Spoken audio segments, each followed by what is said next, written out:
కాయలు చెప్పుకుంటారు, పొరగాళ్ళు వస్తారు, ఊరు చెప్పుకొని పోతారు. మా జామ చెట్లు ఉన్నాయి, ఎవడో మందలిద్దామన్నట్టు వస్తారు, పోతూనే ఉంటారు, తెప్పుతూనే ఉంటారు. మా అమ్మనేమో మొత్తుకుంటుంటుంది, ఏది అక్కడ పక్కదరగానే పోనీలే కాయలైనా పాప వాడు కాయలు తెంపుకొని పోతుంది అని అంటే వాడు మళ్ళీసారి రాడు, తెంపడు. అదే మా వద్దులేరు, మా అడగాలట, అమ్మ మొత్తుకుంటుంది, ఈయన తీరంటుండే ఎందుకులే అనే భావన మనసులోకి వస్తుంది.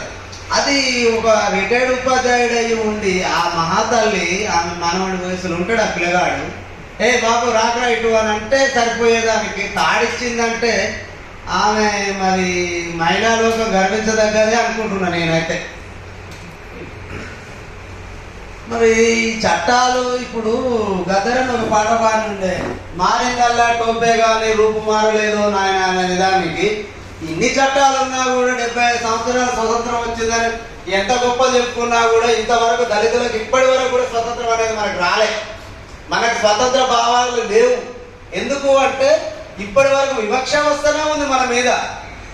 ఈ దొంగతనాలు, ఈ దోపిడీలు ఇవన్నీ మన మీదనే వస్తాయి. ఏం చేస్తారా భయ్, వాడు ఒక చక్కెర దొంగతనం చేస్తే, ఓ మామిడికాయ దొంగతనం చేస్తే కొట్టి సత్తారు, దానిమ్మకాయ దొంగతనం చేస్తే కాజేతులు కట్టేస్తారు. మీ వీళ్ళు ఈ అగ్రవర్ణాలు ఆధిపత్య కులాలేమో వేల వేల కోట్లు దోసుకొని పోయి మన నెత్తినేస్తారు. వాడు తింటందుకు కాయ తీసుకొని వస్తే మన కాజేతులు కట్టేసి హింసిస్తున్నారు.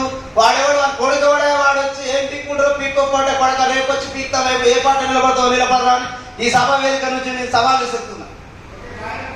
ఇలాంటి వెధవలను ఖచ్చితంగా శిక్షించేంత వరకు కేవీపీఎస్ తీసుకునే ప్రతి నిర్ణయంలో మేడపుడిగ జంగం హక్కుల పోరాట సమితిగా మేము ఖచ్చితంగా పాల్గొంటామని మరొకసారి ఈ అవకాశం ఇచ్చిన కేవీపీఎస్ బృందానికి ఉద్యమానికి వందనాలు.